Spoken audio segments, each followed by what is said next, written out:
the market's not so good today. Your stocks look kinda sick.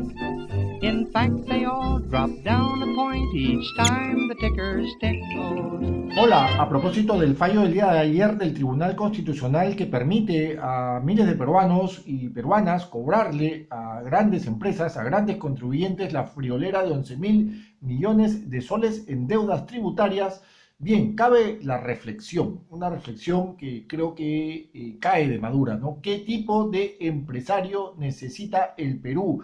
¿Cuál es el perfil del empresariado peruano que justamente no solamente necesita, sino precisa con urgencia una economía como la del Perú? Para responder esta pregunta habría que remontarnos a la historia, y es que el 9 de diciembre de 1824, en Ayacucho, se selló la independencia, entre comillas, del Perú, y dejamos de ser virreinato, igualmente, dejamos de ser virreinato entre comillas, y dimos paso a una república, ustedes disculparán el término, una república malparida, donde los virreyes, ¿no es cierto?, fueron reemplazados por grupos de poder familiares, muchos de ellos pues endogámicos, ¿no es cierto?, se cruzan entre ellos, es una cosa de locos, ¿no es cierto?, y donde España, no es que España tenga la culpa, pero evidentemente España contribuyó con heredarnos no solamente la salvaje, obscena y grosera práctica de los toros, ¿no es cierto?, y sobre todo tercermundista práctica, sino también nos heredó o legó el tercermundista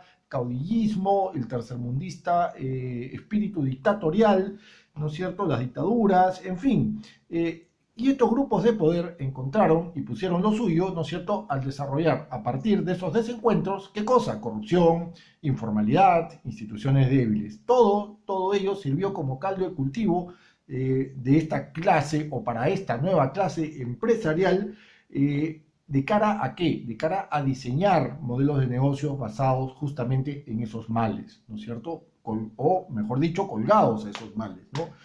Y así que desarrollaron quizás estos grupos de poder, ¿no es cierto?, ya en una república totalmente, de nuevo, disculpen, mal parida, desarrollaron quizás su mayor aporte a la historia económica del Perú, que es el mercantilismo, ¿no es cierto?, el mercantilismo que combina pues todos estos ingredientes que ya hemos visto, ¿no es cierto?, pero además se le agrega una visión muy austera, muy paupérrima de la realidad social peruana. ¿Ustedes quieren ejemplos?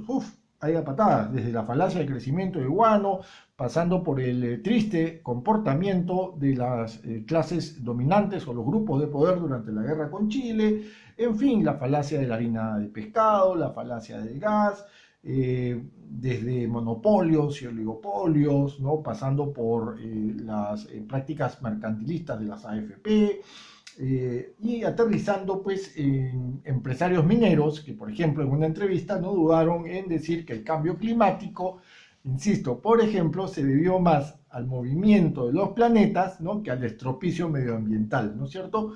O aterrizan también en banqueros que no dudan en llevar, ¿no es cierto?, como barchilones, ¿no?, maletincitos con 3 millones, con poco más de 3 milloncitos de dólares, ¿no es cierto?, para dárselos a una ex candidata como dádiva, ¿no es cierto? Y también evidentemente aterrizan pues en el grosero y obsceno intento de hacernos perro muerto a miles de peruanos y peruanas con impuestos, con 11.000 millones de soles en impuestos impagos, en plena crisis económica y en plena crisis por la COVID-19.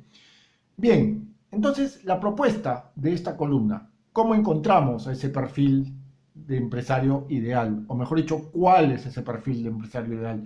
Primero, un empresario que tenga una lectura mínima, básica, elemental de la realidad social de su país, ¿no?, de la realidad social del Perú, y en general, esto también se aplica para el resto de los empresarios en América Latina, ojo, un empresario que crea, por ejemplo, en reformas, y reformas no solamente judiciales, políticas o de gestión pública, también reformas laborales, que combatan precariedad laboral y que combatan, evidentemente, 4/5 de informalidad en el mercado laboral, en el mercado de trabajo. También precisamos un empresario que crea en justicia fiscal, aquel equilibrio que permite a los menos favorecidos contar con servicios mínimos.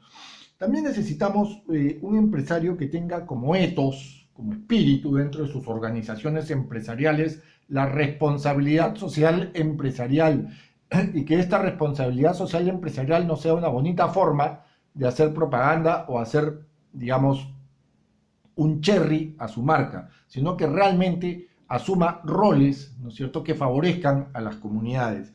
Un empresario que tenga dentro de su concepción, igualmente dentro de su ethos empresarial, el enfoque de género para abrir, ¿no es cierto?, esos espacios y cerrar cada vez más esas brechas de género dentro de sus organizaciones. Un empresariado que también esté comprometido con el medio ambiente, ¿cómo no?